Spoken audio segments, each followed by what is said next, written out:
మేడగది మీరు దేవుని కలుసుకునే స్థలం.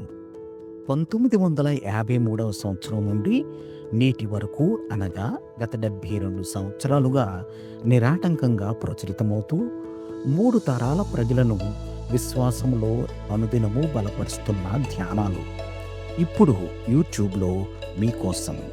వీక్షించండి, విశ్వాసంలో దినదినము వర్ధిల్లండి.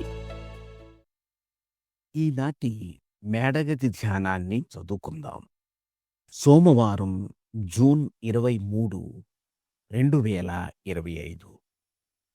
ఆశ్చర్యపరిచే దేవుడు. ఈనాటి ధ్యానాంశం ఆశ్చర్యపరిచే దేవుడు. ఈనాటి వాక్య భాగంగా ద్వితీయోపదేశకాండం 31వ అధ్యాయం 1 నుండి 8 వచనాలు చదవండి. ఈనాటి ముఖ్య వచనం: యెహోవా నా కాపరి, నాకు లేమి కలుగదు. కీర్తనలు 23:1. జైల్లో నా శిక్షాకాలాన్ని అనుభవిస్తున్నాను. నేను మొదట టైంపాస్ కోసం వ్రాయడం మొదలుపెట్టాను గాని తర్వాత కొన్ని ఆధ్యాత్మిక ధ్యానాలు వ్రాయడం మంచిదని వ్రాయడం మొదలుపెట్టాను. దేవుడు నాకు అవసరమైన వాటిని ఎల్లప్పుడూ అనుగ్రహిస్తాడని నాకు విశ్వాసం ఉంది. అయితే ఆయన కొన్నిసార్లు ఊహించని విధానాల్లో అనుగ్రహిస్తాడు. జైలు అధికారులు ఇచ్చిన పెన్సిల్స్ నాసిరకమైనవి. అవి ఖైదీలు తమకు తాము గాని ఇతరులకు గాని హాని చేయకుండా ఉండేలా డిజైన్ చేయబడినవి. మరియు అవి నాసిరకం గ్రాఫైట్‌తో తయారు చేస్తారు గనుక అవి మంచిగా వ్రాయవు. ఒకరోజు నేను అలాంటి పెన్సిల్‌తో ఇబ్బంది పడుతూనే వ్రాస్తున్నాను. ఇంతలో సెక్యూరిటీ గార్డ్ ఆ సెల్ తలుపు తట్టాడు. నేను దానిని పట్టించుకోకుండా వ్రాయడం కొనసాగించాను. నా సెల్‌మేట్ వెళ్లి చూడగా సెక్యూరిటీ గార్డు "నీకేమైనా పెన్ కావాలా?" అని అడిగి అతనికి ఒక పెన్ ఇచ్చాడు.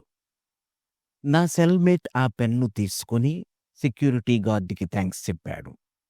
తర్వాత నా వైపు తిరిగి, "ఇదిగో, ఈ పెన్ను నువ్వు తీసుకో. నాకు ఇదివరకే ఒక పెన్ను ఉందిలే" అని అన్నాడు. 40 రోజులుగా నేను కొందరు సెక్యూరిటీ గార్డులను ఒక పెన్ కోసం అడుగుతూ ఉన్నాను.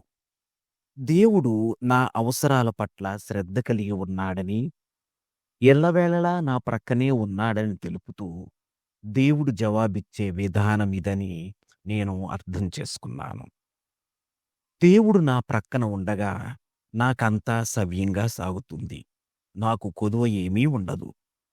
నా జీవితం మరియు నా పరిస్థితులన్నీ దేవుని చేతుల్లో ఉన్నాయని గుర్తించి విశ్వసించినప్పుడు నా అంతరంగంలో ఒక సమాధానకరమైన మరియు ఆదరణకరమైన భావన నిండింది. నేటి ధ్యానం: దేవుడు నాకు కావలసిన వాటిని వాస్తవంగానూ మరియు ఊహించని విధానాల్లోనూ అనుగ్రహిస్తాడు. ప్రార్థన. ఆశ్చర్యకార్యాలు చేసే అద్భుతమైన దేవా, మా విశ్వాసాన్ని నీ యందుంచడం నీవు మాకు నేర్పుతుండగా మా పట్ల సహనముగా ఉండుము. నీ ప్రేమను బట్టి మాకు కొదువేదీ ఉండదని ఎరగడం ద్వారా వచ్చే సంతోషముకై నీకు కృతజ్ఞతలు. యేసు ప్రభు నామములో ఆమేన్. ప్రార్థనాంశం: జైలు సెక్యూరిటీ సిబ్బంది. తన అనుభవాన్ని ఈనాటి ధ్యానంగా మా కోసం వ్రాసి పంపినవారు J. Manuel Salazar Nunez, Texas, America.